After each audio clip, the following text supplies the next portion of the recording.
Hello সবাইকে, সবাই কেমন আছো? আশা করি সবাই খুব ভালো আছো আর আমিও খুব ভালো আছি। তো আজকে সকালবেলা আমি উঠে পড়েছি আর এরপর আমি সকাল, সকাল স্নান করে নেব কারণ আজকে কিন্তু শিবরাত্রির পুজো। হ্যাঁ, জানি ভিডিওটা একটু লেট করেই পোস্ট করছি। আর তো সকালবেলা স্নান করার পর আমার যে ডেইলি স্কিন কেয়ার রুটিনটা থাকে সেটাই দেখিয়ে দিচ্ছি। তো আমি যেহেতু ফেস ওয়াশ করেই এসেছি, এরপর কিন্তু আমি লাগিয়ে নিলাম এই টোনারটা। আমি এখন গুড ভাইবসের টোনারটা ইউজ করছি। আর তারপর আমি একটু টোনারটা লাগানোর পর মুখটা শুকোতে, শুকোতে সিঁদুরটাও পরে নিলাম। আর মুখটা শুকিয়ে যাওয়ার পর কিন্তু এই নিভিয়াটা ইউজ করছি। এর মধ্যে কিন্তু সানস্ক্রিনের মানে সানস প্রোটেকশন দেওয়া রয়েছে SPF 15। তো এটাই সানস্ক্রিনেরও কাজ করবে প্লাস ময়শ্চারাইজারেরও কাজ করে, সেই জন্য ওটাই লাগালাম। আর তারপর দেখো একটা টিপও পরে নিলাম, ব্যাস আমার কিন্তু একদম রেডি হয়ে গেছি। আর এরপর আজকে নিরামিষ রান্না হবে, সেগুলোই বানাচ্ছি। তার জন্য কিন্তু মা এখানে কাজু, পোস্ত, চারমগজ এগুলো বেটে নিচ্ছে। আর আজকে কিন্তু আমি একটা বেগুনের রেসিপি বানাবো। তো সেটাই বানানোর জন্য প্রথমে বেগুনগুলোকে নুন হলুদ মাখিয়ে ভালো করে এগুলো ভেজে নিচ্ছি। আর এটা দিয়েই আজকে রেসিপি বানাবো। রেসিপিটা হচ্ছে বেগুন বাহার। আমি জানি না তোমরা কিভাবে বানাও এটা, কিন্তু আমি আমার প্রসেসেই বানাবো। তো বেগুনগুলো আমার ভাজা হয়ে গেছে আর এরপর আমি টমেটোটাকে একটু কুড়ে নিচ্ছি। আর মাও কিন্তু ওদিকে যে বাটাগুলো ছিল সেগুলো কিন্তু বাটতে শুরু করে দিয়েছে। আর তোমরা বললে বিশ্বাস করবে না, এই ভিডিওর টেকটা নিয়েছি কিন্তু আমাদের ননি। আর ননি কিন্তু খুব সুন্দরভাবে পারফেক্টলি নিয়েছে এই টেকটা।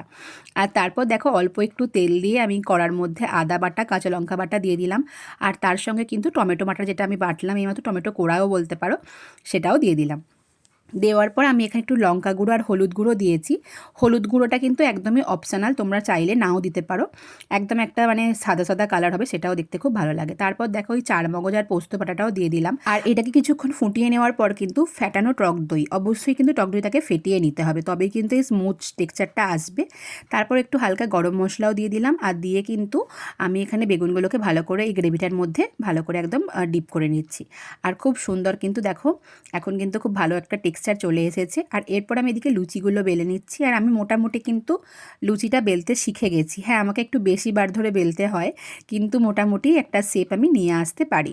তো আর এই সময়তেও বলি, এই সময়তেও কিন্তু ভিডিওটা করে দিয়েছে আমাদের এই ছোট্ট ননি। ও কিন্তু খুব সুন্দরভাবেই এখন ভিডিও করতে শিখে গেছে। হ্যাঁ, একটু বলে দিতে হয় যে এইভাবে কর, তারপরে কিন্তু মোটামুটি খুব সুন্দর পারে। আর ও খুব ইন্টারেস্টও দেখায় এটা। তারপরে দেখো লুচিগুলো এখানে ভেজে নিচ্ছিলাম, মা ভাজছিল লুচিগুলো আর তোমাদেরকেও দেখিয়ে দিলাম দেখো। আর এদিকে মোটামুটি আমাদের দুপুরের রান্না সবই হয়ে গেছে। এই যে লুচি, তার সঙ্গে কিন্তু বেগুন বাহার, আর এখানে সুজি হবে। সুজিটা এখনও মা রেডি করেনি, একটু পরেই করে নেবে।